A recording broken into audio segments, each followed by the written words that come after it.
चलो बच्चा स्टार्ट करते हैं एक और नया सम। ये सम में इंफॉर्मेशन हमें क्या दे के रखा हुआ है, तो यहाँ पे आप ध्यान से देखेंगे तो हमें एक क्वाड्रेटिक इक्वेशन दिया गया है और उसके हमें फैक्टर निकालना है। तो फर्स्ट ऑफ ऑल जो गिवन इन्फॉर्मेशन है वो पढ़ना शुरू करते हैं। तो यहाँ पे दिया हुआ है find out the roots of following quadratic equation by factorisation. First of all बच्चा जो ध्यान में रखने वाली बात है, यहाँ पे दिया हुआ है x square minus 8/15x plus 1/15 is equal to 0। First of all आपको क्या ध्यान में रखना पड़ेगा, स्टैंडर्ड फॉर्म ये क्लियर होना चाहिए। तो स्टैंडर्ड फॉर्म हमारा क्या होगा, ax square plus bx plus c is equal to 0। ये हमारा स्टैंडर्ड फॉर्म है। जैसे स्टैंडर्ड फॉर्म बच्चा आपका क्लियर होता है तो अब हम आगे बढ़ सकते हैं। तो यहाँ पे आप बोलोगे सर ये स्टैंडर्ड फॉर्म में नहीं है, तो हम स्टैंडर्ड फॉर्म में लेके आएंगे। क्या करेंगे, एलसीएम लेंगे। तो 15 एलसीएम लिया तो यहाँ पे हो जाएगा 15x स्क्वायर, क्योंकि यहाँ पे तो कुछ है नहीं, तो यहाँ से भी 15 मल्टीप्लाई, न्यूमरेटर को भी 15 से मल्टीप्लाई, तो ये हो जाएगा यहाँ पे 8x plus 1 is equal to 0। अब बोलोगे सर यहाँ ऑलरेडी 15 है इसलिए हमने किसी को और न्यूमरेटर को मल्टीप्लाई नहीं किया है। क्लियर, जैसे ये पॉइंट कंप्लीट तो 15 0 के साथ मल्टीप्लाई होगा और 0 हो जाएगा और हमारे पास हो जाएगा हमारा quadratic equation ready. 15x square minus 8x plus 1 is equal to 0। अब आप बोलोगे सर हर बार की तरह हमें क्या ध्यान में रखना है, यहाँ एक्स स्क्वायर का coefficient a and constant term c दोनों को मल्टीप्लाई करते हुए आपको फाइनल आंसर की ओर आगे बढ़ना है। तो यहाँ पे आप बोलोगे सर 15 है जो एक्स स्क्वायर का कोएफिशिएंट एंड कांस्टेंट टर्म है 1, तो वो दोनों को मल्टीप्लाई करते हुए आपको क्या आंसर लाना है। तो बच्चा बोलेगा सर हमें आंसर लाना है 15, तो 15 का आपको मल्टीप्लाई करते हुए आंसर लाना है। ऐसे बोले तो मिडिल टर्म लाना है -8।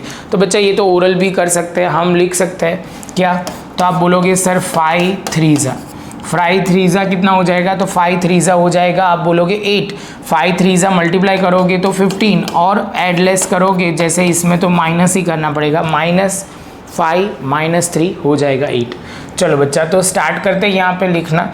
सबसे पहले यहाँ पे आप बोलोगे सर पहला पॉइंट लिखना शुरू करते हैं।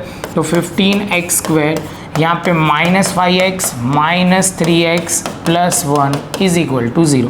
यहाँ से कॉमन, यहाँ से कॉमन, तो यहाँ से आप बोलोगे सर यहाँ से हो जाएगा 5x, तो ये हो जाएगा 3x। यहाँ से 5 3 ज़ा तो आप बोलोगे सर ये 5 कॉमन निकलेगा और कॉमन निकलने के बाद बचेगा 3x और यहाँ पे बचेगा बच्चा सिंपल 1, क्योंकि 5x पूरा कॉमन निकल गया है। सेम वे बच्चा यहाँ पे बहुत ध्यान में रखना है, ये माइनस की साइन है तो यहाँ पे आपको -1 लिखना पड़ेगा। कुछ कॉमन निकल नहीं रहा इसलिए -1 लिखा। यहाँ पे आप बोलोगे सर 3x, यहाँ पे प्लस है तो साइन चेंज हो जाएगी, -1 इज इक्वल टू 0। आप बोलोगे सर जब भी माइनस होता है तो जो भी साइन होगी उसकी ऑपोजिट साइन हमें ब्रैकेट में लेनी पड़ेगी, ये एक चीज़ ध्यान में रखना है।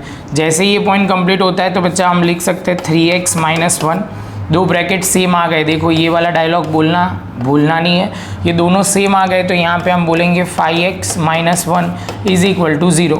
और कंपेयर करेंगे अब लास्ट वाले स्टेप में, तो लास्ट वाले स्टेप में लिखेंगे 3x - 1 is equal to 0 and 5x - 1 is equal to 0। तो यहाँ पे बच्चा हम लिखेंगे 3x इज इक्वल टू 1 और यहाँ पे आप बोलोगे x इज इक्वल टू 1/3, क्योंकि -1 दूसरी साइड जाएगा तो प्लस हो जाएगा और यहाँ पे x इज इक्वल टू 1/3 आ जाएगा। सेम वे यहाँ पे लिखेंगे 5x is equal to 1, x is equal to 1/5। तो ये हमारा आंसर फाइनल आ गया और इसके साथ बच्चा हमारा ये पॉइंट ख़त्म। ये सम कंपैरेटिवली इजी ही है, सब्जेक्ट टू आपको कंसेप्ट क्लियर हो तो। इसके साथ बच्चा मिलते हैं नेक्स्ट लेक्चर में नए सम के।